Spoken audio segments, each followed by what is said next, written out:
Hello দর্শক, আপনাদের সবাইকে শুভেচ্ছা জানাচ্ছি টাইম এক্সক্লুসিভ অনুষ্ঠানে। আজকে যে বিষয়গুলো আমরা আলোচনা করব তার মধ্যে আছে নিউ ইয়র্ক সিটি হাউজিং, কিভাবে আপনারা বাড়ি পেতে পারেন। নিউ ইয়র্ক সিটির যারা স্বল্প আয়ের বাসিন্দা তারা বাড়ি কিভাবে পেতে পারেন, বাড়ি কোন কোন জায়গায় ওপেন করা আছে, এবং এই বিষয়গুলো নিয়ে আজকে আমাদের সাথে যোগ দেবেন এমিলি গুডসম্যান, যিনি নিউ ইয়র্ক সিটি হাউজিং প্রিজার্ভেশনের অ্যাসিস্ট্যান্ট কমিশনার। আমাদের সাথে এই অনুষ্ঠানের মাঝখানে তিনি জয়েন করবেন। আমরা আজকে আলোচনা করব যে নিউ ইয়র্ক সিটি স্কুল খুলছে এবং মেয়র আজকে বলেছেন তিনি সার্টিফাইড নার্স রাখবেন। তবে এই সার্টিফাইড নার্স রেখা এটা কি যথেষ্ট, এই বিষয়টি আমরা জানার চেষ্টা করব। আমরা জানার চেষ্টা করব যে আনএমপ্লয়মেন্ট যারা নিয়ে বিপদগ্রস্ত হয়েছেন তারা এখন কি করবেন, কীভাবে বিপদ থেকে মুক্তি পেতে পারেন, এবং অনেকেই আছেন যারা আর অ্যাপ্লাই করেছিলেন এবং তাদের অ্যাপ্লিকেশন পেন্ডিং আছে। এই পেন্ডিং অবস্থায় কীভাবে তারা এখান থেকে বেরিয়ে আসতে পারেন, এই বিষয়টি আজকে আমরা আলোচনা করব। আমাদের সাথে আজকে আরও আলোচক হিসেবে যারা যোগ দেবেন তাদের মধ্যে আছেন জনাব সারোয়ার চৌধুরী সিপিএ, জনাব শেখ আল মামুন যিনি মামুন টিউটোরিয়ালের প্রধান, এবং জনাব নাজমুল হাসান যিনি নিয়মিত লেট নিউজ আপডেট করেন আমাদের টাইম টেলিভিশনে এবং সম্পাদক সাপ্তাহিক পরিচয়। জনাব নাজমুল হাসান, আপনাকে শুভেচ্ছা জানাচ্ছি। দর্শক, আপনারা যারা এই অনুষ্ঠানটি ফেসবুকে দেখছেন তাদের সবাইকে অনুরোধ করব অনুষ্ঠানটি একটু শেয়ার করার জন্য। জনাব শেখ মামুন, আপনাকে শুভেচ্ছা জানাচ্ছি। আমাদের সাথে একটি পরে এমিলি গুডম্যান জয়েন করবেন, আমরা তার সাথে পরে কথা বলবো। থ্যাংক ইউ নাজমুল হাসান, আপনার নিউজ আপডেটের জন্য বসে আছি আমরা। ধন্যবাদ আবু তাহের এবং ধন্যবাদ শেখ আল মামুন ভাই। হ্যালো, আজকে খুব ব্রাইট এবং শার্প লাগছে, যদিও এখন স্কুল শুরু হয়নি, বাট স্কুল শুরু হওয়ার আগে আপনার এই চেহারা বিশেষ করে প্যারেন্টসরা খুব লাইক করবে। যাই হোক, I just finished teaching at 8 o'clock. I taught the whole day, bhai. I'm ready.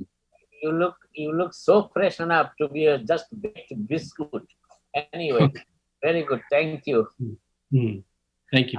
আজকে আমি শুরু করতে চাই যে প্রেসিডেন্ট ট্রাম্প শেষ পর্যন্ত স্বীকার করতে বাধ্য হলেন আজকে যে তার কারণেই এই হাউসে যে পাশ করা বিল এবং সিনেটের যে সমঝোতার বৈঠক সবগুলোই ব্যর্থতায় পর্যবেসিত হয়েছে, এবং এর মূল কারণটা হচ্ছে পোস্টাল ডিপার্টমেন্টের জন্য যে বরাদ্দটা হাউস বিলে পাশ করা হয়েছিল সেটি তিনি দিতে চান না। তার কারণটা হচ্ছে এর মাধ্যমে মেইলিং বোর্ডকে প্রমোট করা হবে, এবং প্রেসিডেন্ট ট্রাম্প কোনোভাবেই মেইলিং বোর্ড চাচ্ছেন না, এবং তিনি এটা বরাবরই বলে আসছেন। আজকে তিনি স্বীকার করেছেন যে তিনি এই বিল এই বরাদ্দটি কোনোভাবেই দিতে চান না, এবং ডেমোক্রেটরাও এই বরাদ্দ ছাড়তেও চান না। অতএব আলোচনা শেষ পর্যন্ত ফলদায়ক হয়নি। আজকে প্রেসিডেন্ট স্বীকার করলেন এই পোস্টাল ব্যালটিং, এবং যেটা আমি অনেকদিন আগে থেকেই বলে আসছি যে মানুষের সাহায্য, মানুষের সহানুভূতির পাশে দাঁড়ানো, পাশাপাশি রাজনীতির ব্যাপারটা যুক্তরাষ্ট্রে এখন বেশ মুখ্য হয়ে দাঁড়িয়েছে, এবং প্রেসিডেন্ট ট্রাম্পের স্বীকারোক্তিতে আজকে সেটাই প্রমাণিত হলো যে পোস্টাল ডিপার্টমেন্টের জন্য যে বরাদ্দটি প্রায় $35 বিলিয়ন মতন রাখা হয়েছিল এই হাউসে যে কেয়ারস একটি পাস হিরোজ অ্যাক্টিভিটি পাস করা হয়েছিল হাউসে, যেটি সিনেটের ভার্সনটি 1.1 ট্রিলিয়নের ছিল, যেটি পাস হয়নি, এবং সিনেটাররা যে যার বাড়িতে চলে গেছেন, অথবা আগামী সেপ্টেম্বরের আগে আর কোন স্টিমুলাস বিল পাস হওয়ার মোটামুটি সম্ভাবনা নেই এখন। এবং প্রেসিডেন্টের স্বীকারোক্তিতে একটা জিনিস মনে হচ্ছে যে উনি কোনোভাবেই পোস্টাল ডিপার্টমেন্টে এই বরাদ্দটি $35 বিলিয়ন দিতে চান না, যার মাধ্যমে এই মেইলিং বোর্ডটাকে আরো সহজতর করা যাবে, ইজিয়ার করা যাবে, এবং আরো বেশি ওয়াইডলি সার্কুলেট করা যাবে, এটা তিনি চাচ্ছেন না, এবং সেই জন্য তিনি সেটা হতে দেননি। এটা প্রেসিডেন্টের আজকে স্বীকারোক্তি। যাই হোক, এরপরে স্টিমুলাসের ব্যাপারে একটু পরে বলবো আরো। মোটামুটি নিউ ইয়র্কের এবং অবস্থাটা জানিয়ে দিই। মোটামুটি নিউ ইয়র্কের অবস্থা প্রতিদিনের মতোই বেশ ভালো। আমি ফিগারটা একটু বলে দিচ্ছি, যেটি মেয়র আজকে সাংবাদিক সম্মেলনে বলেছেন সিটির কথা। নিউ ইয়র্ক সিটিতে হাসপাতাল অ্যাডমিশনে কোভিড-19 আক্রান্ত হয়ে ভর্তি ছিলেন 70 জন। এর আগের দিন ছিলেন 81, আর 200 হচ্ছে লিমিট। 200 অতিক্রম করলেই এটি বিপদ সীমা। আর ইন্টেনসিভ কেয়ার ইউনিটে নিউ ইয়র্ক সিটির 11টি পাবলিক হাসপাতালে ভর্তি ছিলেন 282 জনটা রোগী, এবং যার এর আগের দিন ছিলেন 296, এবং 375 হচ্ছে এটা লিমিট। এবং আরেকটি কথা যেটি মেয়র আজকে প্রতিদিনই বলেন, ভালোভাবেই বলেন তিনি, এবং এই জন্য নিউ ইয়র্কবাসীকে ধন্যবাদও জানান, সেটি হচ্ছে টেস্টিং এর রেজাল্ট। আর সেটি হচ্ছে যে আমরা গতকাল মেয়র বলেছিলেন যে ব্রুকলিনের সানসেট পার্ক এলাকায় বেশ কিছু লোককে সংক্রমণের টেস্ট করার পরে কোভিড টেস্ট করার পজিটিভ চিহ্নিত হয়েছে, যেটাকে তিনি আপটিক বলেছেন, অর্থাৎ ঊর্ধ্বগতি। আর সেই অবস্থার পরিপ্রেক্ষিত আর নিউ ইয়র্ক সিটির টেস্টিং এর ওভারঅল টেস্টিং এর যে নাম্বার সেটি কিন্তু বাড়েনি, সেটি 1% আছে, যেটা আগের দিনও 1% ছিল। অর্থাৎ সেদিক থেকে নিউ ইয়র্ক এখনো মোটামুটি অনেকটা ভালো অবস্থানে আছে। এই সংক্রমণের ক্ষেত্রে, সংক্রমণ বিস্তারের ক্ষেত্রে বাধা দেওয়া নিউ ইয়র্ক সিটির মানুষ খুবই সাকসেসফুলি করে যাচ্ছেন। এবং এর কারণে হিসাবে হচ্ছে যে মাস্ক ব্যবহার এবং মানুষের বেশ সতর্কতা, এবং এই সতর্কতার কারণে নিউ ইয়র্ক এখন যুক্তরাষ্ট্রের সবগুলো স্টেটের থেকে ভালো অবস্থানে আছে এই বিষয়টাতে। আরেকটি বিষয় যেটি নিউ ইয়র্ক সিটির কথা বললাম, নিউ ইয়র্ক সিটির মেয়র আজকে তার সাংবাদিক সম্মেলনে আরেকটি বিষয় খুব গুরুত্বের সাথে বলতেছেন, সেটি হচ্ছে স্কুল খোলার ব্যাপার নিয়ে। এবং আজকে সাংবাদিকদের বেশ কয়েকটি প্রশ্ন ছিল এই স্কুল খোলার ব্যাপার নিয়ে। সবকিছুকে যদি সামারাইজ করে বলতে হয়, তাহলে আজকে মেয়র যথেষ্ট ডিফেন্ড করার চেষ্টা করেছেন। তিনি কতখানি সক্ষম হয়েছেন সেটা বলা মুশকিল, কিন্তু তিনি ডিফেন্ড করার চেষ্টা করেছেন যে নিউ ইয়র্ক সিটি স্কুলগুলো খোলা রাখতে হবে, খুলতে হবে। এবং যদিও তিনি মনে করেন, এবং একজন সাংবাদিক প্রশ্ন করেছিলেন যে অনেক শিক্ষকই হয়তো টিচিং করতে, স্কুলে গিয়ে টিচিং করতে আগ্রহী নন, মেয়র বলেছেন টিচিংটা হচ্ছে তাদের চাকরির একটি অংশ, অতএব তাদেরকে সেটি চাকরির শর্ত মেনে নিয়ে কাজ করতে হবে। তবে তারা যদি না মানেন, স্কুলে না এসে টিচিং না করেন, তাহলে কি ব্যবস্থা নেওয়া হবে সেই ব্যাপারে কিন্তু মেয়র পরিষ্কার করে কিছু বলেননি। আর তিনি শুধু বলেছেন যে শিক্ষা দেওয়াটা তাদের দায়িত্ব এবং কর্তব্যের মধ্যে পড়ে, এখন আমাদের আর কিছুদিন অপেক্ষা করতে হবে। এবং মেয়র আরেকটা কথা আজকে বলেছেন, যেটি তিনি আশ্বস্ত করার চেষ্টা করেছেন প্যারেন্টসদেরকে, বাবা মাদেরকে, সেটি হচ্ছে যে প্রতিটি স্কুলে একজন করে নার্স প্র্যাকটিশনার রাখা হবে, যিনি কোনো সিচুয়েশনে, জরুরি সিচুয়েশনে সহায়তা করতে পারবেন। তবে নার্স প্র্যাকটিশনার কি সহায়তা দিবেন সেই ব্যাপারে কিন্তু তিনি পরিষ্কার করে কিছু বলেননি। এবং আরেকটি কথা তিনি বলেছেন যে স্কুলগুলোকে তৈরি করা হচ্ছে ক্লাসের জন্য, এবং পরিষ্কার করা হচ্ছে ভেন্টিলেশন সিস্টেমটা দেখা হচ্ছে, দরজা জানালা পরিষ্কার করা হচ্ছে, যেগুলো আগে এতদিন খোলা যেত না সেগুলিকে খোলা রাখার ব্যবস্থা করা হচ্ছে। মোটামুটি স্কুলগুলোতে এখন বেশ কাজ চলছে। এবং তিনি আশ্বস্ত করার চেষ্টা করেছেন বাবা মাকে যে যদি 3%-এর উপরে চলে যায় সংক্রমণ রেট, তাহলে স্কুল বন্ধ করে দেওয়া হবে। অর্থাৎ সেই বিষয়টা তিনি, তবে একটি কথা তিনি ঘুরে ফিরে বলার চেষ্টা করেছেন যে স্কুল খোলা রাখাটা খুবই এখন জরুরি বিষয়, এবং এটি তাদের মেন্টাল গ্রোথ, এডুকেশনাল গ্রোথ বা স্বাস্থ্যসম্মত দিক থেকেও এটি প্রয়োজনীয় তাদের গ্রোথের জন্য, নিউট্রিশনাল ফুড, এই সমস্ত ব্যাপারে। এবং এই একটি ব্যাপারে প্রেসিডেন্ট ট্রাম্পের সাথে আমরা নিউ ইয়র্কের মেয়র ডি ব্লাজিওর একটা মিল খুঁজে পাওয়া যায়। কারণ প্রেসিডেন্ট ট্রাম্পও আজকে, গতকালও বলেছেন, আজকেও বলেছেন যে বিভিন্ন মানে ব্যাখ্যা দিয়ে তিনি বলার চেষ্টা করেছেন যে স্কুলগুলো খোলা রাখা খুবই জরুরি, ছাত্রদের জন্য জরুরি, তাদের বাবা মাদের জন্য জরুরি, ওভারঅল তাদের এডুকেশনাল ডেভেলপমেন্টের জন্য জরুরি, স্কিল ডেভেলপমেন্টের জন্য জরুরি। এবং এই ক্ষেত্রে প্রেসিডেন্ট ট্রাম্প এবং নিউ ইয়র্কের মেয়র ব্লাজিওর ভিতরে একটা সামঞ্জস্য খুঁজে পাওয়া যায়। যদিও প্রেসিডেন্টের এই বক্তব্য স্কুল খোলা রাখার ব্যাপারে অনেক এডুকেটর যারা শিক্ষা বিষয়ে গবেষণা করেন, শিক্ষা বিষয়ে কার্যক্রমে সংশ্লিষ্ট আছেন শিক্ষকতার কাজে, তারা বলেছে যে না, এটি এখনো যুক্তরাষ্ট্রে সেইভাবে ঢালাও ভাবে স্কুল খোলার বিষয়টি নিরাপদ নয়। অর্থাৎ প্রেসিডেন্টের কথাটি তাদের কানে কিন্তু যাচ্ছে না। যদিও প্রেসিডেন্ট বারবার চেষ্টা করছেন, অতিরিক্ত বরাদ্দ দেওয়ার কথাও বলছেন, কিন্তু তা সত্ত্বেও বেশিরভাগ বাবা মা এবং শিক্ষকরাই এই স্কুলের মানে ক্লাসরুমে গিয়ে ক্লাস শিক্ষা দেওয়ার ব্যাপারে এখনো অনীহা প্রকাশ করে চলেছেন, যেটি খুব উল্লেখযোগ্য মনে হচ্ছে এই মুহূর্তে। আর নিউ ইয়র্কের গভর্নর আজকে টুইট করে যেটি দুটো বিষয় বলেছেন, তিনি টুইট করে যে তথ্যগুলো তিনি প্রতিদিন দেন সেটি তো দিয়েছেনই, তার ব্যাপারে আনএমপ্লয়মেন্টে ফ্রড, জালিয়াতি, এই ব্যাপারে কিন্তু তিনি আজকে টুইট করেছেন এবং বেশ কিছু তথ্য দিয়েছেন, সে কথা আমি পরে আসছি। গভর্নর আজকে যে টুইট করে যে তথ্যগুলো দিয়েছেন নিউ ইয়র্ক স্টেটের অবস্থার ব্যাপারে কোভিড-19 তার মধ্যে দেখা যাচ্ছে যে নিউ ইয়র্ক স্টেটে গতকাল রেকর্ড পরিমাণ 87,900 টেস্ট। এত টেস্ট একদিনে আর কখনো নিউ ইয়র্ক স্টেটে হয়নি। এর আগের দিন এর চেয়ে সামান্য কম ছিল, কিন্তু গতকাল 87,900 টেস্ট, তার ভিতরে 737 জনকে পজিটিভ চিহ্নিত করা গেছে, যেটা 80.084%। which is significant নাম্বার, এবং যেটা এর আগের দিন ছিল 0.79%। এবং হসপিটালে ভর্তি ছিলেন কোভিড-19 আক্রান্ত সমগ্র নিউ ইয়র্ক স্টেটে 555 জন, 555। এর আগে ছিলেন 558। এবং দুর্ভাগ্যজনকভাবে হলো আমাদের জন্য একটি বেদনার সংবাদ, আর সেটি হচ্ছে যে গতকাল নিউ ইয়র্ক স্টেটে 10 জন প্রাণ হারিয়েছেন এই কোভিড-19 আক্রান্ত হয়ে।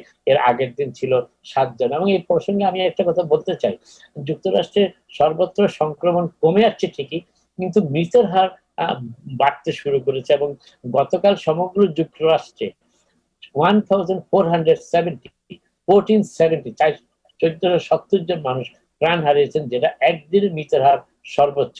এবং এই বিষয়টি মোটামুটি অনেক স্বাস্থ্য বিশেষজ্ঞকে ভাবিয়ে তুলেছে। বিষয়টি সংক্রমণের হার কমছে, সংক্রমণের ব্যাগও কমছে, তীব্রতাও কমছে, কিন্তু মৃতের হার বেড়ে চলেছে। এইটা একটু সিগনিফিকেন্ট ডেভেলপমেন্ট। আর আরেকটি জিনিস হচ্ছে যে কোভিড-19 কে এখন 2100 প্রায় 100 বছর আগে, 102 বছর আগে যে স্প্যানিশ ফ্লুটা ইনফ্লুয়েঞ্জার কথা বলা হচ্ছিল এই কোভিড-19 এর শুরুতে, তার চাইতে মোটামুটি সেই পরিমাণ ডেডলি, মারাত্মক বলে ব্যাখ্যা করার চেষ্টা করা হচ্ছে বিভিন্ন গবেষণা থেকে প্রাপ্ত তথ্যের মাধ্যমে। তবে একটা জিনিস এখানে উল্লেখ্য, সেখানে হচ্ছে সেই স্প্যানিশ ফ্লুতে 102 বছর আগে প্রায় 50 মিলিয়ন মানুষ প্রাণ হারিয়েছেন পৃথিবী। এবং এটি খুবই, যদিও কোভিড-19 আক্রান্ত হয়ে প্রাণ হারানোর সংখ্যা ততটা এখনো হয়নি, কিন্তু তখন 50 মিলিয়ন মানুষ প্রাণ হারিয়েছেন এই স্প্যানিশ ফ্লুতে 102 বছর আগে। এবং এই স্প্যানিশ ফ্লুর এই মৃতের যে হার, সেটির সাথে তুলনা করা হয়েছে নিউ ইয়র্ক সিটির এই এপ্রিল-মে মাসে যখন তীব্রতা ছিল, যেদিন অনেকদিন প্রায় গড়ে 1000 মানুষ প্রাণ হারিয়েছেন নিউ ইয়র্ক শহরে। আর সেই ভয়াবহতার সাথে, অর্থাৎ 102 বছর আগের ঘটনা, মৃতের যে তার ব্যাপার ছিল, সেটির সাথে এখন নিউ ইয়র্ক সিটির মার্চের শেষ পর্যায়ে এবং এপ্রিলের প্রথম 2 সপ্তাহ যে পরিমাণ মানুষ প্রাণ হারিয়েছে, তাদের সাথে একটি তুলনা খুঁজে বের করার চেষ্টা করা হয়েছে। আরেকটি কথা হচ্ছে গভর্নরের টুইটে যে কথাটি খুব গুরুত্বের সাথে আজকে বলা হয়েছে, সেটি আমি বলছি এখন। সেটি হচ্ছে যে গভর্নর আজকে বলেছেন যে নিউ ইয়র্ক সিটি এই আনএমপ্লয়মেন্টের জালিয়াতদের হাত থেকে $1 বিলিয়ন সেভ করেছে। অর্থাৎ জালিয়াতির মাধ্যমে $1 বিলিয়ন নিউ ইয়র্ক স্টেট রক্ষা করেছে জালিয়াতের হাত থেকে যাওয়ার মাধ্যমে। এবং এই ব্যাপারে তিনি যে কথাটি গতকালও আমরা বলেছি, যে যারা এই জালিয়াতির আশ্রয় নিয়েছেন কিংবা তাদের কি পরিমাণ শাস্তি হতে পারে, এই ব্যাপারে গতকাল একটা ব্যাখ্যা দেওয়ার চেষ্টা করা হয়েছিল এই অনুষ্ঠানে। আর সেখানে বলা হয়েছিল যে হয়তো জরিমানা সহ দেওয়া হতে পারে, ফেডারেল গভর্নমেন্টকে জানানো হতে পারে। কিন্তু আজকে নিউ ইয়র্ক স্টেটের গভর্নর তিনি সরাসরি জানিয়ে দিয়েছেন যে প্রায় 40,000 ফ্রডুলেন্ট ক্লেম, অর্থাৎ জালিয়াতির মাধ্যমে 40,000 ক্লেম তাদের কাছে ধরা পড়েছে, এবং এদের প্রত্যেককেই ফেডারেল গভর্নমেন্টের কাছে রিপোর্ট করা হয়েছে ইতিমধ্যেই। অর্থাৎ বিষয়টি ফেডারেল পর্যন্ত গড়িয়েছে। এবং আরেকটি কথা গভর্নর তার টুইটে বলেছেন যে এই ফ্রড, যে পরিমাণ জালিয়াতি এবার হয়েছে, সেটি গত 10 বছরও এরকম ফ্রড জালিয়াতি হয়নি। এই আনএমপ্লয়মেন্ট নিয়ে গত কয়েক মাসে যা জালিয়াতি হয়েছে, যা তাদের চোখে ধরা পড়েছে, সেই হিসাব থেকে তারা এই কথাটা বলেছেন। এবং মোটামুটি বিষয়টি বেশ গুরুত্বের সাথে নিউ ইয়র্ক স্টেট গ্রহণ করেছে। এবং আপনারা জানেন গতকালও আমরা বলেছি যে আমাদের অনেক বাংলাদেশি আমেরিকান চিঠি পেতে শুরু করেছেন, যারা বিভিন্ন ভুল তথ্য কিংবা অসত্য তথ্য দিয়ে আনএমপ্লয়মেন্ট নিয়েছেন, তারা মোটামুটি বিপাকে পড়েছেন। এবং এই বিষয়টি গতকাল বলার চেষ্টা করেছে যে যারা কি শাস্তি হতে পারে সেই ব্যাপারে একটা ধারণা দেওয়া হয়েছে। তবে এখানে ফেডারেল ক্রাইম ইনভলভ, অর্থাৎ ফেডারেল ক্রাইম কিভাবে শাস্তি দিবে সেটা ফেডারেল ব্যাপার, কিন্তু new York state department of labour এবং আনএমপ্লয়মেন্ট সার্ভিসেস এর নিয়ম অনুযায়ী মোটামুটি যদি অন্য কোনো শাস্তির ব্যবস্থা নাও থাকে, তাহলে জরিমানা হিসেবে যারা $666 এবং 67 সেন্টস এর নিচে যারা নিয়েছেন, তারা $100 জরিমানা দিবেন, এবং যা নিয়েছেন, যা পেয়েছেন ভুল তথ্য কিংবা অসৎ তথ্য দিয়ে, সেগুলো ফেরত দিবেন। আর এর বেশি যারা নিয়েছেন, তাদেরকে যা নিয়েছেন সেই অর্থ প্লাস তার 15% জরিমানা। তবে অন্য কোনো শাস্তি হতে পারে কিনা সেটা কেস বাই কেস হিসাবে বিবেচনা করা হয়। এটা ঢালাও কোনোভাবে কোনো সেরকম ব্যবস্থা নেই। তবে মোটামুটি বিষয়টি আমাদের কমিউনিটিতে মোটামুটি একটি আতঙ্ক বিরাজ করছে এই খবরগুলো জানাজানির পর। এবং আরেকটি দুর্ভাগ্যজনক খবর, যেটি আমরা গতকালও বলেছি, যে বেশ কিছু অসৎ মানুষ, যে তারা বিভিন্ন লোকরে এই ধরনের এমপ্লয়মেন্ট ক্লেম ভুল তথ্য দিয়ে, জালিয়াতি তথ্য দিয়ে ফাইল করার ব্যাপারে পরামর্শ দিয়েছিলেন, তাদের কাউকে কিন্তু এখন আর খুঁজে পাওয়া যাচ্ছে না। তারা নির্দিষ্ট অঙ্ক $500 কিংবা $1000, আমি কারো কারো কাছে শুনেছি $1500 পর্যন্ত তারা নিয়েছে অ্যাপ্লিকেশনটা ফাইল করে দেওয়ার জন্য, এবং তাদের এখন খুঁজে পাওয়া যাচ্ছে না। কিন্তু যার জন্য করা হয়েছে তিনি মহা বিপদে পড়েছেন। যাই হোক, বিষয়টি আমার মনে হয়, আমি সরওয়ারকে দেখতে পাচ্ছি, সিপিএ সরওয়ার, সেও বোধহয় বিষয়টি একটু আলোকপাত করতে পারবে। আরেকটি বিষয় যেটি বলার চেষ্টা করছিলাম, সেটি হচ্ছে যে সমগ্র যুক্তরাষ্ট্রে কিন্তু আনএমপ্লয়মেন্ট ক্লেইমের সংখ্যা কমে এসেছে, 1 মিলিয়নের নিচে চলে এসেছে আনএমপ্লয়মেন্ট ক্লেম। এবং আপনারা জানেন যে ন্যান্সি পেলোসি রিপাবলিকানদের সাথে যে আলোচনা করছিলেন এই আনএমপ্লয়মেন্ট ইন্স্যুরেন্সের ব্যাপারে, বেনিফিট কন্টিনিউর ব্যাপারে, বিশেষ করে প্যান্ডেমিক যে $600 ছিল, সেখানে তিনি বলেছিলেন যে প্যান্ডেমিক আনএমপ্লয়মেন্ট বেনিফিট কন্টিনিউ করার ব্যাপারটি ফেডারেল আনএমপ্লয়মেন্ট লেভেলের সাথে সংযুক্ত করে দেওয়া হোক, এবং সেক্ষেত্রে যদি লেভেল কমতে থাকে তাহলে আনএমপ্লয়মেন্ট বেনিফিটও কমে আসতে পারে। এই ব্যাপারে ন্যান্সি পেলোসি সম্মত হয়েছিলেন। তবে পরবর্তীতে এই আলোচনা ভেস্তে যাওয়া, এই বিষয়টা আর অগ্রসর হয়নি। তবে এখন দেখা যাচ্ছে আনএমপ্লয়মেন্ট সংখ্যা হ্রাস পাচ্ছে, তার অর্থ প্রচুর পরিমাণ মানুষ কাজে ফিরে যাচ্ছে। আর আরেকটি বিষয় যেটি বলার চেষ্টা করছিলাম, সেটি হচ্ছে যে আমার রাজনীতির কথা একটু ফিরে আসি। মাস্কের ব্যবহারটাকে সবাই গুরুত্বপূর্ণ বলেছেন, যদিও প্রেসিডেন্ট ট্রাম্প সরাসরি মাস্ক ব্যবহার বাধ্যতামূলক করার ব্যাপারে আগ্রহী নয়। আজকে কিন্তু জো বাইডেন, ডেমোক্রেটিক নমিনি, এবং তার রানিং মেট কমলা হ্যারিস সাংবাদিকদের সাথে সামনাসামনি হয়েছিলেন, এবং তিনি তাদের বলেছেন যে তিনি চান যে এটা বাধ্যতামূলক ভাবে করা হোক, মাস্ক ব্যবহারটা বাধ্যতামূলক করা হোক। এবং আজকে আরো একটি ব্যাপারে প্রেসিডেন্ট ট্রাম্প এবং জো বাইডেনের ভিতরে মোটামুটি একটি মিল খুঁজে পাওয়া গেছে। সেটি হচ্ছে যে আপনারা জানেন যে একটি ঐতিহাসিক চুক্তি স্বাক্ষর হয়েছে আবুধাবি এবং ইসরায়েলের মধ্যে, ইউনাইটেড আরব এমিরেটস এর সাথে, এবং সেই চুক্তিটি খুবই তাৎপর্যপূর্ণ একটি চুক্তি, কারণ বেশ কয়েকটি স্টেট এখন ইসরায়েলের সাথে, মুসলিম স্টেট ইসরায়েলের সাথে কূটনৈতিক সম্পর্ক স্থাপন করেছে।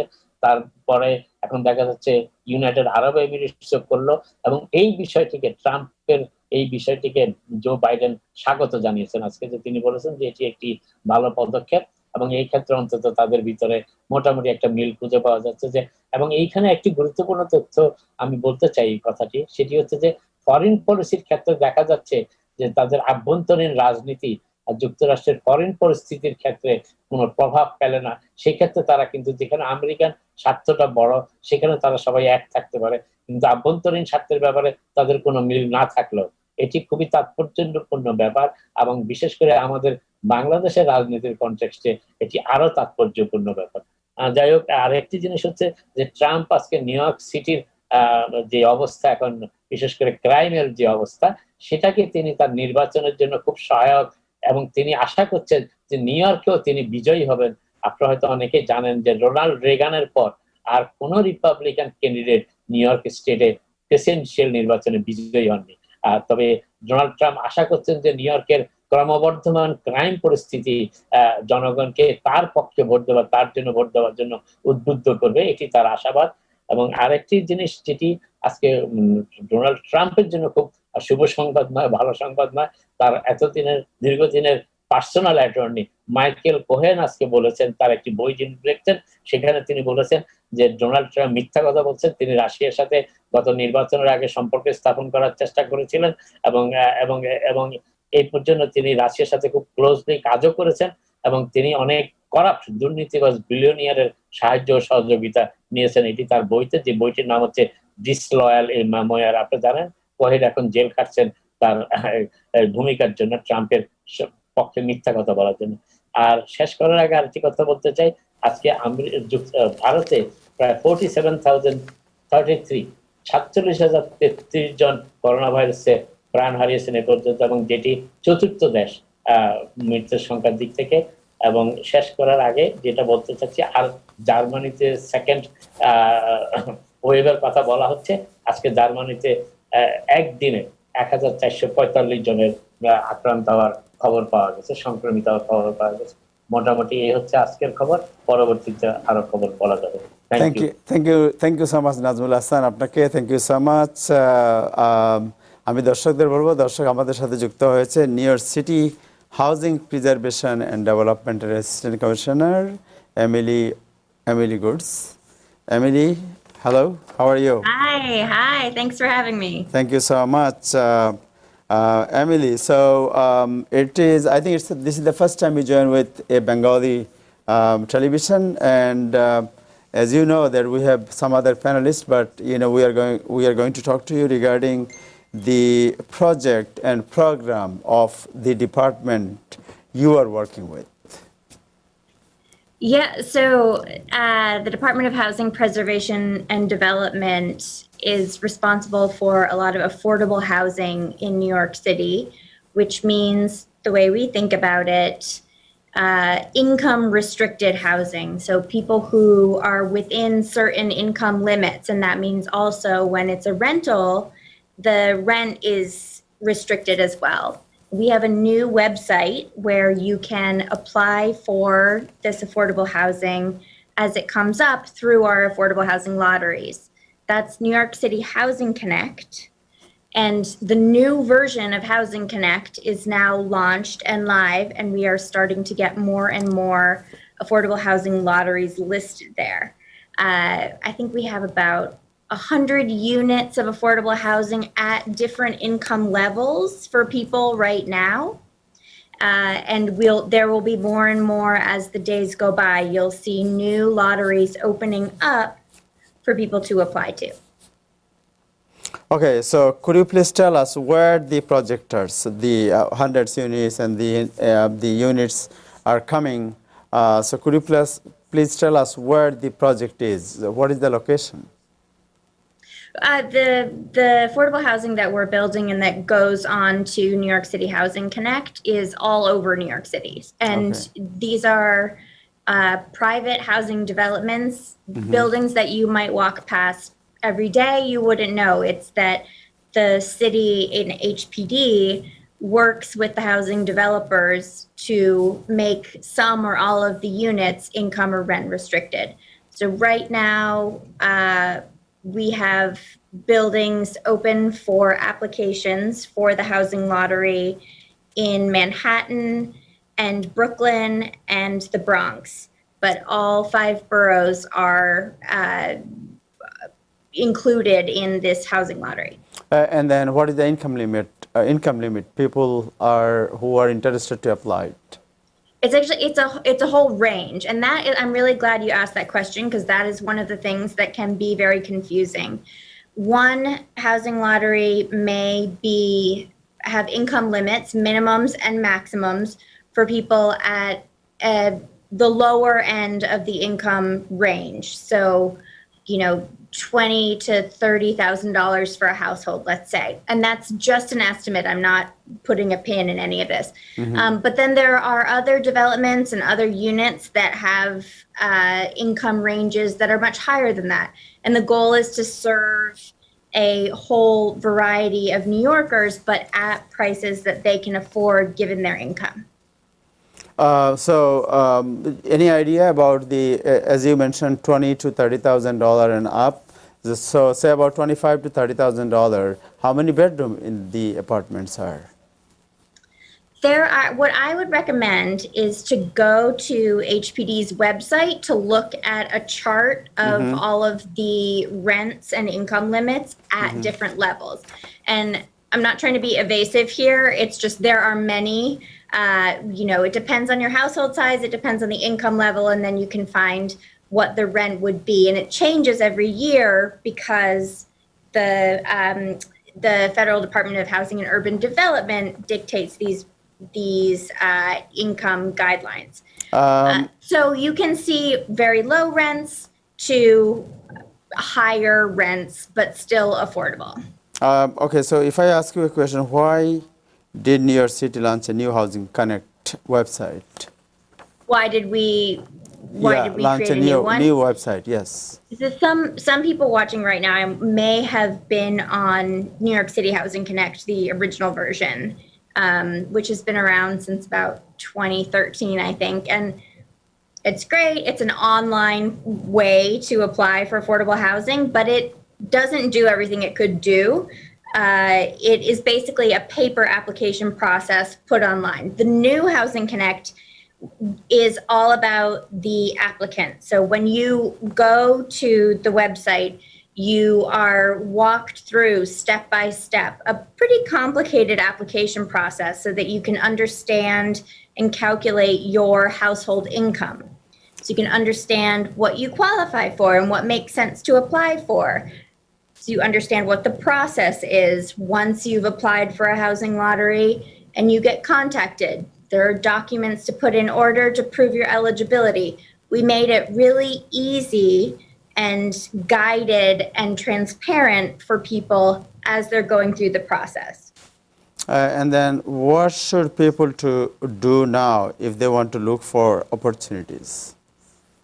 So they should go to housingconnect.nyc.gov/public-web. And if you can click on open lotteries on that webpage, and that will show you what's available right now. I think it's 5 different projects that are open now, but will soon be up to, 15, 20 at a time. We're ramping up as we go. Yeah. And you can look at those lotteries to see if you're interested in something, but what you really want to do is click register. Mm-hmm. And when you register, then you'll set up your account and you'll then enter all of your household information. And that will let you know what you may be eligible for. And once you've entered all that household information, your income, who's in your household, right? So your household is your family, who's going to live with you if you get into affordable housing.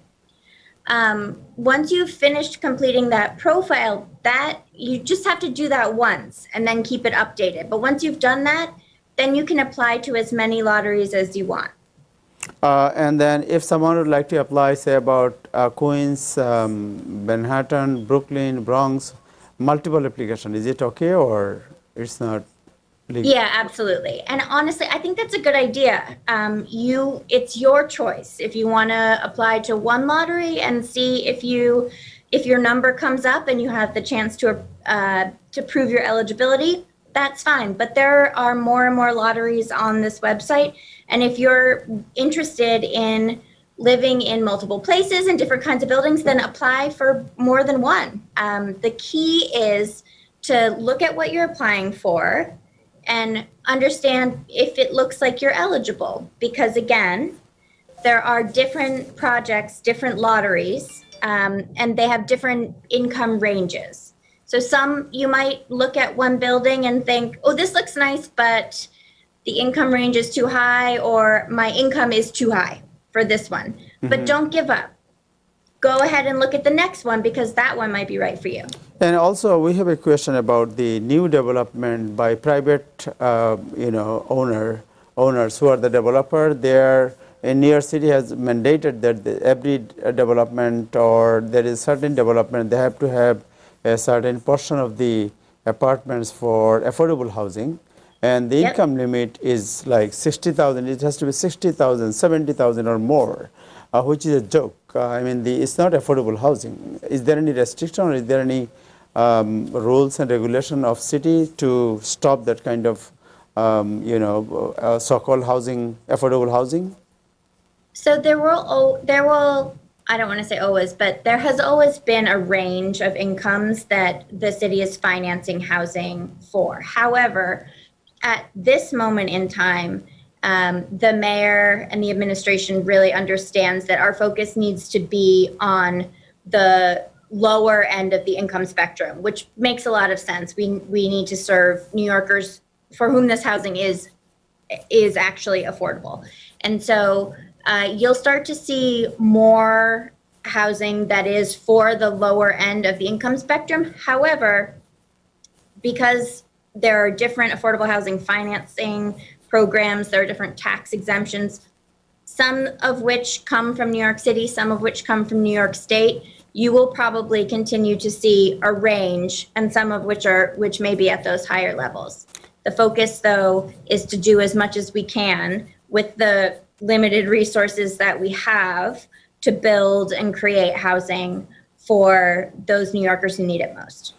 Thank you Nazmul ভাই, আপনি কি কোনো প্রশ্ন করবেন? Emily Osgood, she is assistant commissioner of housing preservation and development. Thank you. Any question from Nazmul Bhai? Nazmul Bhai, your sound, yeah. No, but I just wanted to know, but she really answered the question that you can apply for lottery as many times as you want. Just put it your application process in the website that they connect NYC, I guess, and you put it. But I want to tell this to our viewers in Bangla, so that they could understand. Yes. But উনি যেটা বলার চেষ্টা করছেন সেটা হচ্ছে যে affordable হাউজিংটা basically new ইয়র্কে যারা দরিদ্র ঠিক বলা যাবে না, মানে হাউসটা যাতে তারা ভাড়াটা অ্যাফোর্ড করতে পারে এরকম হাউজিং। সব অ্যাফোর্ডেবল হাউজিং এর ভাড়া কিন্তু একরকম না, ডিফারেন্ট বিল্ডিং এর ডিফারেন্ট রেন্ট। সো এটা আপনারা যাদের it's based on your income, আপনি ইনকাম করার পরে এবং আপনার হাউস হোল্ডটা খুব ইম্পর্টেন্ট, সেই হাউস হোল্ড এবং ইনকাম পরে আপনি অ্যাপ্লাইটা কন্টিনিউ করতে পারবেন, যেটা আগে অতটা সহজ ছিল না। আগে পেপার অ্যাপ্লিকেশন ছিল, এখন আপনি অনলাইন অ্যাপ্লিকেশনের মাধ্যমে আপনি করে রাখবেন এবং কন্টিনিউ লটারিতে অংশগ্রহণ করতে থাকেন। কতবার অংশগ্রহণ করবেন তার কোনো বাধ্যবাধকতা নাই। আপনি একবার আপনার একটা প্রোফাইল রেডি করে ফেললে যখনই কোনো অ্যাফোর্ডেবল হাউজিং এর লটারির কথা আসবে শুনবেন, আপনি ওয়েবসাইটে গিয়ে জানতে পারবেন, সেখানে অ্যাপ্লাই করে ফেলতে পারবেন। এবং আপনি যদি লটারিতে জিতেনও, you have a chance to refuse to take it and participate in a lottery again. That's correct, right? If And then also affordable housing unit, you could refuse it. You do not need to have to accept it. You can apply for another lottery, right? Yes, and you can apply for 5 lotteries in one day if you want. Okay. তো আমার মনে হয় আমাদের কমিউনিটির জন্য এটা একটা good message যে অনেকেই অ্যাফোর্ডেবল হাউজিং এ কোয়ালিফাই করবেন। এবং একটা জিনিস হচ্ছে যে এখানে ওই যে আনএমপ্লয়মেন্ট ক্লেমের মতন কোনো ভুয়া তথ্য দিয়ে অ্যাপ্লাই করবেন না, সঠিক তথ্য দিয়ে অ্যাপ্লাই করবেন, এটা খুব ইম্পর্টেন্ট। আমাদের এই প্যান্ডেমিকে একটা জিনিস আমি দেখেছি, আমি জানি না স্যার আমার সাথে একমত হবে কিনা, যে মানুষের অর্থ মানে জালিয়াতির মাধ্যমে, ভুয়া তথ্যের মাধ্যমে অর্থ আয়ের এমন প্রবণতা দেখা দিয়েছে যে যদি ফেডারেল গভর্নমেন্ট সত্যি সত্যি ক্র্যাক ডাউন করে, it will be very serious. Nazmul ভাই, অ্যাফোর্ডেবল হাউজিং এর ব্যাপারটাতে যেটা কমিশনার যেটা বললো ইটস ভেরি ইম্পর্টেন্ট। আমি আবারও বলি যে এটা খুব সহজ করা হয়েছে পারসনসকে কানেক্ট NYC তে। I think it is correct, right? Connect NYC, Housing Connect. Housing Connect NYC. Yes. Housing Connect NYC তে গেলে আপনারা বিস্তারিত তথ্যটা পাবেন। এবং আমার মনে হয় যে যাদের পক্ষে এই আয়ের লিমিট গুলো মেনটেন করা সম্ভব, আপনারা সবাই অ্যাপ্লাই করেন। আমি অনেকেই জানি আমাদের কমিউনিটিতে অনেকেই ভালো ভালো জায়গায় অ্যাফোর্ডেবল হাউজিং পেয়েছে। Yeah, so another Long Island সিটিজে টাওয়ার গুলিতে অনেকে পেয়েছে। Yeah, another thing, the income limit. She told us that একজনের ইনকাম লিমিট আমি বলি তাই 25 থেকে 30,000 হলেও হবে। ইনকাম লিমিটের কোনো লোয়ার লিমিট হচ্ছে প্রায় 20,000-এর মতন। এখন ডিপেন্ড করে আপনার যদি 2% হাউস হোল্ড হয় তাহলে ইট কুড বি 20,000, এবং আপনি যদি ধরেন 4% হাউস হোল্ড হয়, you need 2 bedroom apartment. So 2 bedroom অ্যাপার্টমেন্টের সাইজ অনুযায়ী আপনার ইনকাম লেভেলটা সেরকম হইতে হবে। So it's not uniform rent. It's like based on the building you are looking for, the area you are looking for, neighborhood you are looking for, all based on. এখন আপনি যদি বলেন you can afford only $700, you cannot ask for apartment in Manhattan. You could have to ask for an apartment in that area যেখানে ওই rent eligible. Thank you. Commissioner Maun Bhai, do you have any question to Commissioner? One question, you can ask one question. Sure, thank you, Ms. Osgood. Bangladeshi communities, a lot of people do not have, let's say, the paycheck. So how are you going to clarify their earnings? So how they could apply to this HPD program? And how they prove themselves that their income? This is the question. Sure. So people have income coming from various places. So some of us may have very what you could call sort of traditional cookie cutter income. You work for, and like I work for the city of New York, right? So I, every so often I get a paycheck and I get a W-2, but that is not the case for everyone. That's the case for some people.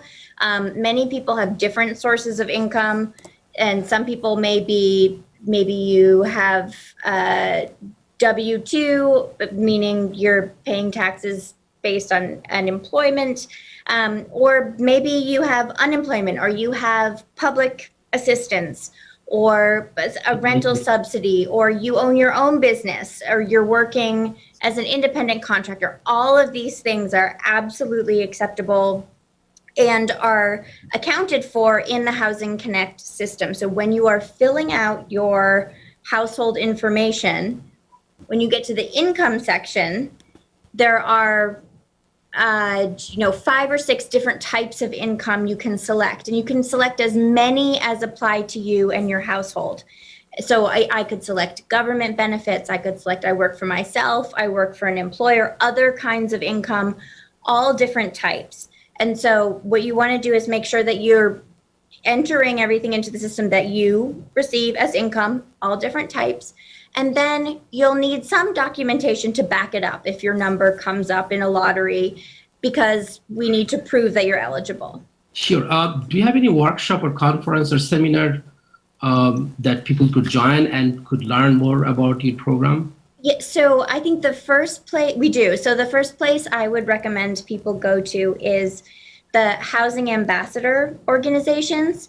And we actually have a wonderful Housing Ambassador organization who helps people apply for affordable housing through Housing Connect Bactus, Bangladeshi American Community Youth Development Services, I think, in New York City. That is one example of about 50 organizations that somebody can call. Most are working remotely right now, so not a lot of going in person, but right. So you could go to nyc.gov/housing-ambassadors, and those are, and find one that's in your neighborhood or that is available to you to give a call or do an internet meeting. There are also on the so those are people that are trained by HPD in this process, and there are wonderful partners. Those people provide the summit without any kind of fees. Correct. Yes. And I have one question.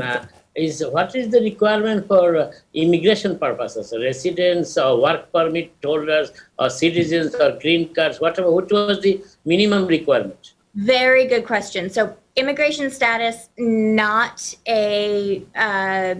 not a qualifying requirement, and in fact, the question shouldn't be asked during this process. What does need to happen is that there is a lot of documentation of your income as you're going through the qualification process if your number comes up. So, but whether you're a citizen, green card, none of the immigration status is not a factor in your eligibility. Oh. What matters is that you qualify for the income level and that you have the documentation to back it up to show that, in fact, you do qualify. Thank you, Emily Osgood. Thank you so much for your time. Thank you. One question. Is it only for the New York City residents or outside New York City also? That's a good question. People outside of New York City can apply, but people who live within the 5 boroughs have a preference. They get contacted first. Oh, okay. Okay, thank you so much. Thank you, Emily Osgood. Thank you for your time, and definitely the community will be very happy, and then definitely they will see your website and whether they will be eligible to apply, and hopefully a lot of people will be eligible. Take a opportunity and chance of this, city initiative. Thank you so much for your time. Thank you. For having me. Have a good night. Thank you. Good night. দর্শক, আমরা একটা ছোট বিরতিতে যাচ্ছি। বিরতির পর আমরা যে বিষয়টি আলোচনা করব তা হচ্ছে যে আনএমপ্লয়মেন্ট নিয়ে যারা অসুবিধায় পড়েছেন মিথ্যা তথ্য দেওয়ার কারণে তারা কিভাবে পরিত্রাণ পেতে পারেন এই বিষয়টি আমরা আলোচনা করব এর পরপরই। এবং স্কুলের যে বিষয়টি একটু আগে আমরা আলোচনা করলাম যে স্কুলে যদিও সার্টিফাইড নার্স দেওয়া হবে, মেয়র অনেক কথা বলেছেন, বাট আলটিমেটলি অভিভাবকরা কি মনে করেন, একজন টিচার কি মনে করেন, এই বিষয়টি আমাদের মামুন ভাই কথা বলবেন। এই ছোট্ট বিরতির পরে আমাদের সাথেই থাকুন।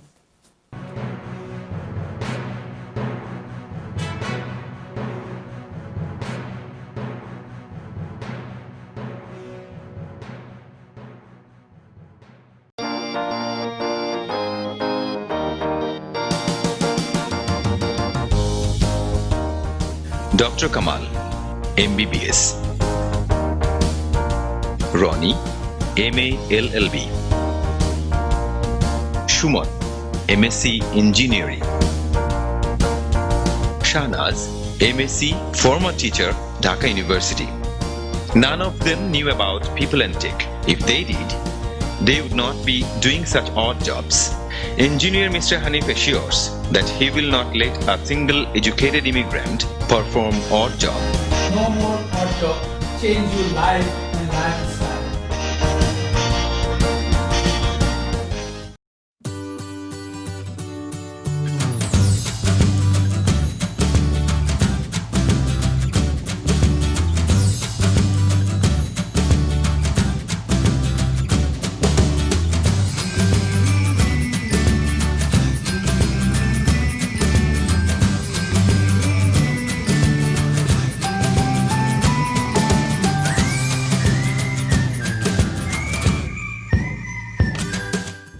দেশে টাকা পাঠানো জরুরি, ব্যাংক বন্ধ, আর নয় অপেক্ষা।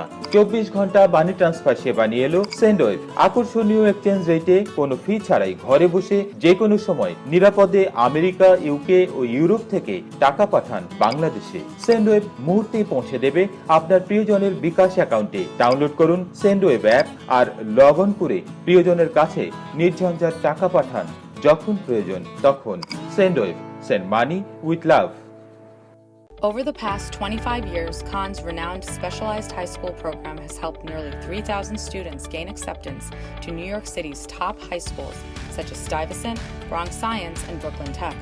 Our team of education experts creates original KT diagnostic exams and constantly updates our curriculum so our students gain acceptance to the best high schools in New York City. Parents can trust Khan's. Call today for 2 free classes.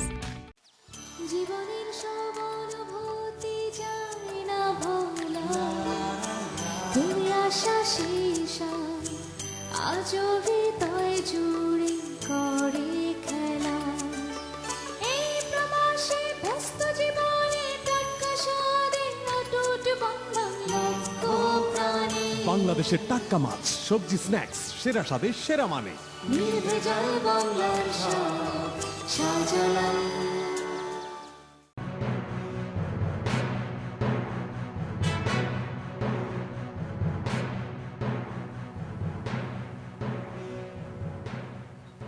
Hello দর্শক, আপনাদের সবাইকে আবারও শুভেচ্ছা জানাচ্ছি time exclusive অনুষ্ঠানে। এখন আমরা যে বিষয়টি আলোচনা করব তা হচ্ছে দুটো বিষয় আলোচনা করব। একটি হচ্ছে যে আনএমপ্লয়মেন্ট বেনিফিট নিয়ে যারা বিপাকে পড়েছেন মিথ্যা তথ্য দিয়ে, আরেকটি হচ্ছে আমাদের স্কুল। এই দুই বিষয়ে আলোচনা করবেন সিপিএস সারওয়ার চৌধুরী এবং জনাব শেখ আল মামুন। আমি প্রথমে সারওয়ার চৌধুরী আপনার কাছে যাচ্ছি যে আপনি জানেন যে অনেকেই আজকে এর মধ্যে আমাদের অনেকগুলো প্রশ্ন এসেছে, যারা কেউ বলেছেন যে একজন মহিলা তিনি প্রশ্ন করেছেন, তার নাম হচ্ছে তানজিলা রহমান। তিনি খুবই ওপেনলি তিনি বলেছেন যে আমি বাংলাদেশে ছিলাম, বাংলাদেশ থেকে একটি কোম্পানির সাথে যোগাযোগ করেছিলাম, তারা বলছিল আপনি ট্রেনিংয়ে আসেন নেক্সট মান্থে জানুয়ারি মাসে যাওয়ার পরে বললো ফেব্রুয়ারিতে আসেন, ট্রেনিং দিতে হবে। ট্রেনিং এর মধ্যে মার্চে প্যান্ডেমিক শুরু হয়ে গেল। সো আমি যখন অ্যাপ্লাই করার সময় ওই যে কোম্পানি আমাকে বলেছিল যে আপনাকে চাকরি দেবো, ওই কোম্পানির কথা মনে করে আমি অ্যাপ্লাই করে দিয়েছিলাম। এখন তারা আমাকে 182 + 600 এতদিন পেয়ে আসছি। এখন যখন আমার কাছে গভর্নমেন্ট থেকে আসছে, ইনস্ট্রাকশন আসছে, আমি কাজ করি করতে, আমার তো কোনো জায়গা নাই, এখন আমি কি করব? এই ধরনের অনেকেই বিপদে পড়েছেন এখন। সো আপনি জানেন, একটা হলো এই বিপদ, আরেকটা হচ্ছে যারা অ্যাপ্লাই করেছিলেন তাদের অনেকেরই পেন্ডিং আছে, বলছে যে তোমার এটা পেন্ডিং, আমরা হয়তো করব, কিন্তু ওনারা এখন মনে করেন যে মিথ্যা অ্যাপ্লাই করা হয়েছিল, এখন আর পয়সা নিতে চান না। সো ওনাদের কি করা উচিত আপনি মনে করেন? ধন্যবাদ তাহের ভাই। এখন আমরা নাজমুল ভাইয়ের বক্তব্যে বিশদভাবে উনি যে কথাগুলো বলেছেন আমার খুব ভালো লেগেছে।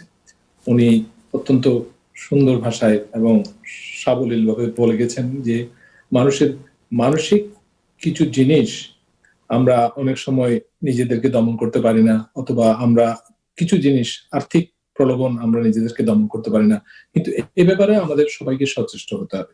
তবে আমি একটা কথা প্রথমেই বলতে চাই, সেটা হচ্ছে যে এই যে কেয়ারস অ্যাক্টের মাধ্যমে যে প্যান্ডেমিক আনএমপ্লয়মেন্টের ব্যাপার স্যাপার ছিল, এর মধ্যেই কিন্তু কিছুটা অস্পষ্টতার জন্য অনেক মানুষ বিপদে পড়েছে।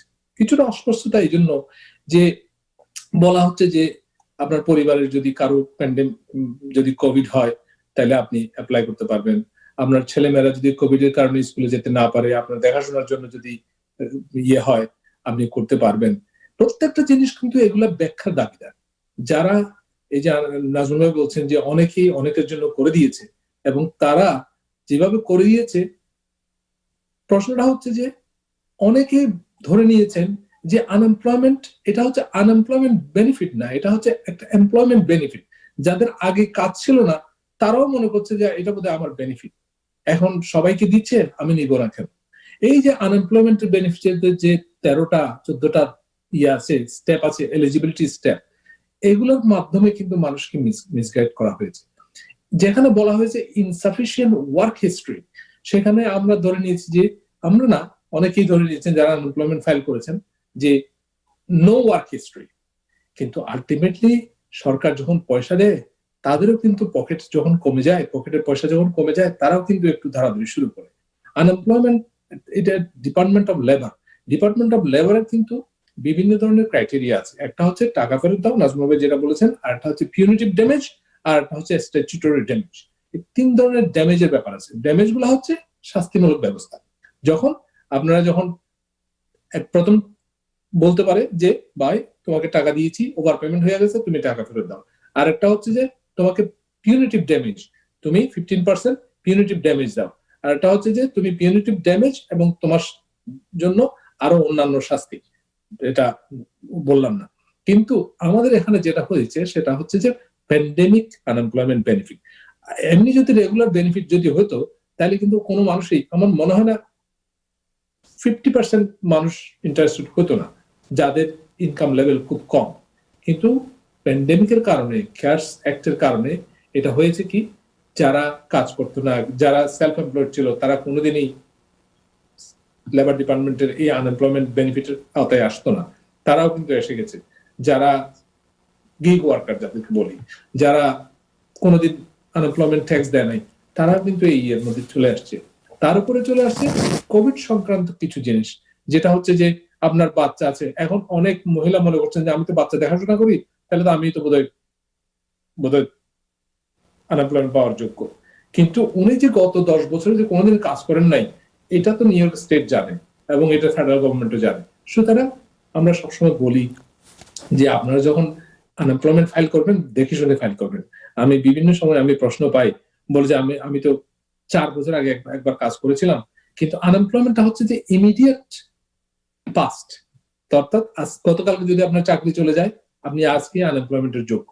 আমি বলতে চাচ্ছি না যে আপনি আনএমপ্লয়মেন্ট ফাইল করবেন না, আপনারা আনএমপ্লয়মেন্ট ফাইল করবেন।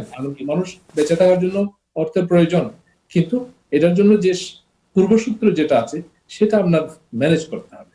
আপনি এখন আপনার পাশের বাড়ির কেউ পাচ্ছে সেই জন্য আপনি ফাইল করলেন, এটা হতে পারে না কোনো সময়। আজকাল কিন্তু তথ্য প্রযুক্তির যুগ, এখানে কিন্তু তথ্য বার করা একজনের কর্ম যোগাযোগ কি ছিল আগে, 10 বছরের মধ্যে কি যোগাযোগ ছিল, সবকিছু কিন্তু একটা সুপার কম্পিউটারের একটা বোতামের চাপের মাধ্যমে, একটা কোয়ারির মাধ্যমে এটা কিন্তু বাইর করা যায়। ওকে, সো যারা সারোয়ার ভাই, যারা তো করে ফেলছে, যারা পয়সা পাচ্ছে পেয়ে গেছে, যারা খেয়ে ফেলছে, যারা পেন্ডিং, এখন যারা করে ফেলছে তাদের কি করণীয় এই সময় আছে, যারা অলরেডি যারা বিপদে পড়ে গেছেন তাদের কি করণীয় এখন বলতে হবে। এখন যে ক্রাইটেরিয়া গুলো আছে তার মধ্যে যদি না পড়ে তারা হয়তো তাদের টাকাগুলা তাইলে আপাতত তাহলে কর্মসংস্থান, মনে করেন যে আপনার হাজবেন্ড ওয়াইফ দুজনেই কাজ করেন না, তারা কি তাহলে আপাতত একজনে কাজ করেন, একজনে হয়তো হাউস ওয়াইফ হিসেবে ফাইল করেছেন, হয়তো আমি বলতে চাচ্ছি না, তারা হয়তো অন্য উপায়ে ফাইল করেছেন, ক্যাশ বলে ফাইল করেছেন, কিন্তু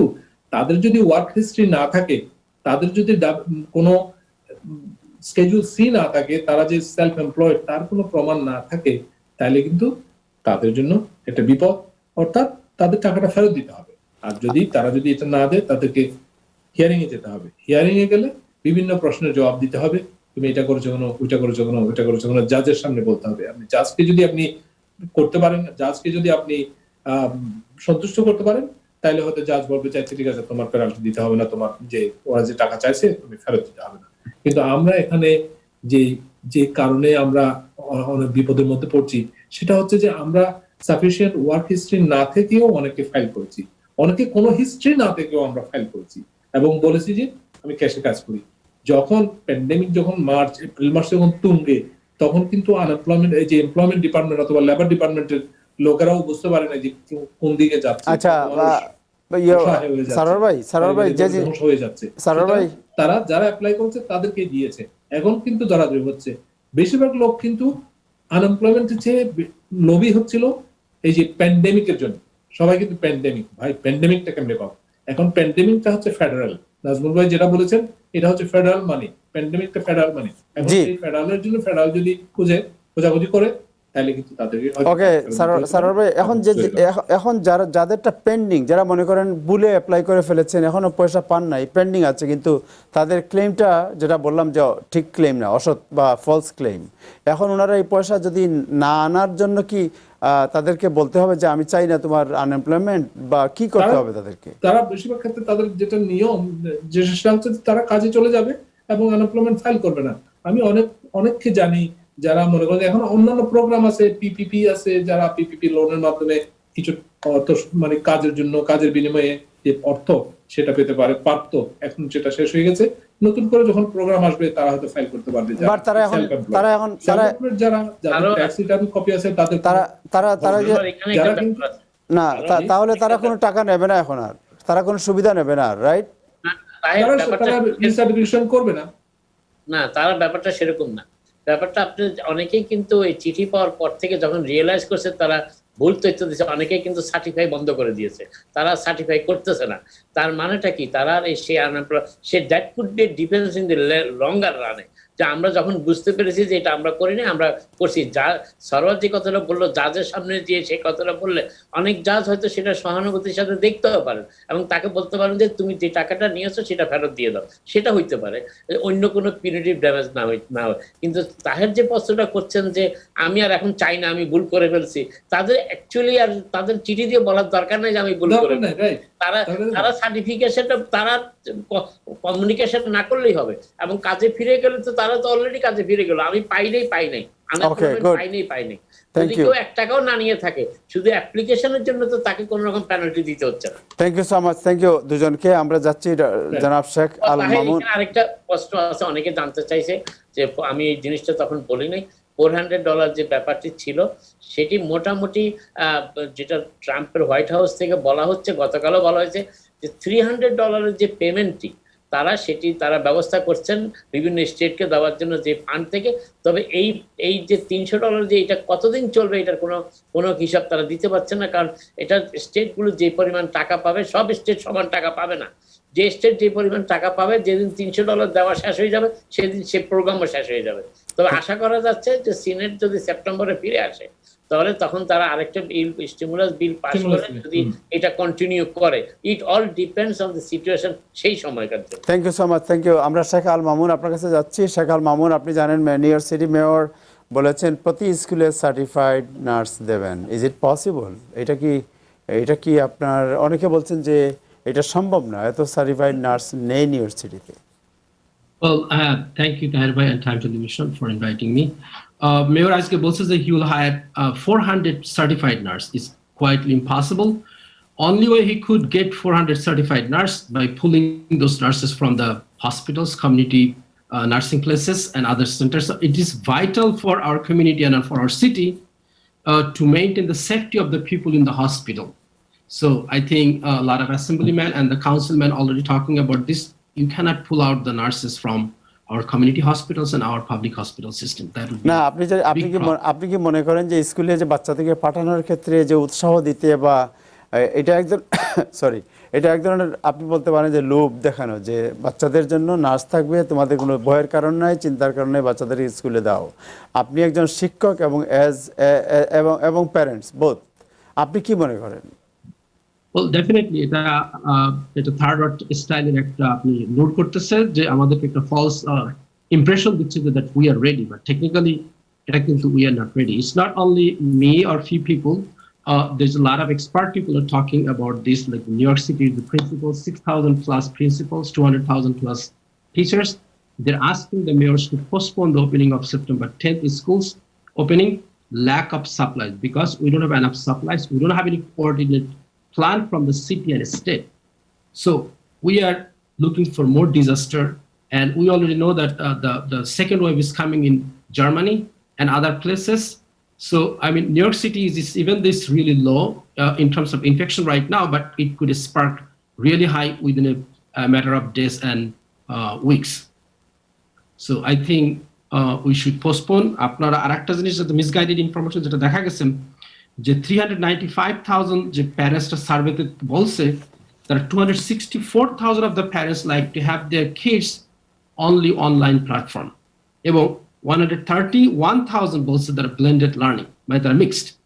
এখন আপনি যদি চিন্তা করেন বড় বড় স্কুলের কথা, যেখানে 4,000 প্লাস হাই স্কুলের কথা, সেখানে কিন্তু is gonna be quite impossible to maintain the safety because there is not enough space.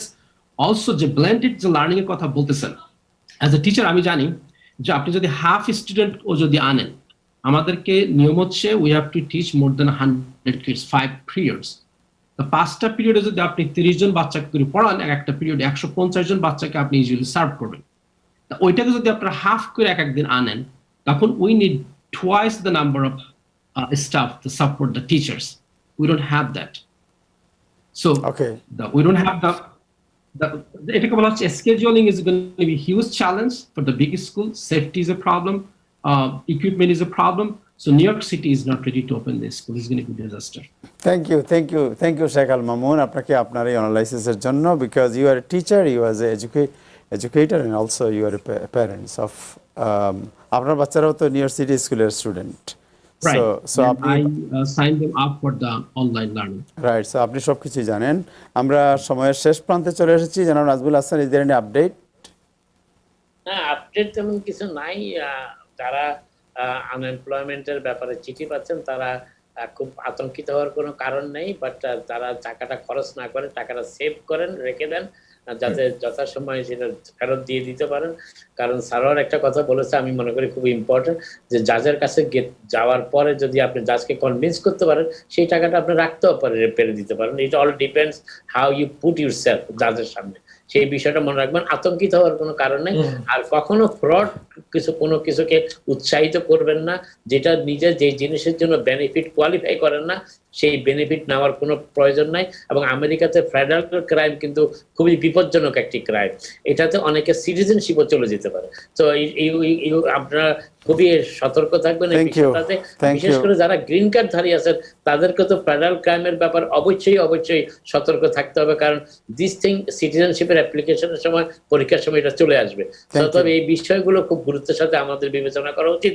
সামান্য কয়টি ডলারের জন্য সবকিছু বিসর্জন দেওয়ার কোনো মানে হয় না. Thank you, জনাব Najbul Hasan. Thank you so much. Thank you all the panelists. All are great. And Sarwar ভাই, আপনি যে সাজেশন দিয়েছেন, আমার মনে হয় আমাদের কমিটি অনেকেই না জেনে ভুলটি করে ফেলেছেন হয়তো, তারা আশা করি তাদের একটা সুযোগ পাবেন তাদের এটা শুধরানোর. জনাব শেখ আল মামুন, আপনি যা বলেছেন, অবশ্যই আমাদের কমিউনিটির almost everybody have their kids to go to the school. So আশা করি তারা তাদের একটা ডিরেকশন পাবেন. এবং জনাব নাজবুল হাসান, আপনাকেও অশেষ ধন্যবাদ, কৃতজ্ঞতা আপনার নিউজ আপডেটের জন্য. দর্শক, আজকে এ পর্যন্তই. আগামীকাল আবার দেখা হবে. সবাই ভালো থাকবেন. আল্লাহ হাফিজ.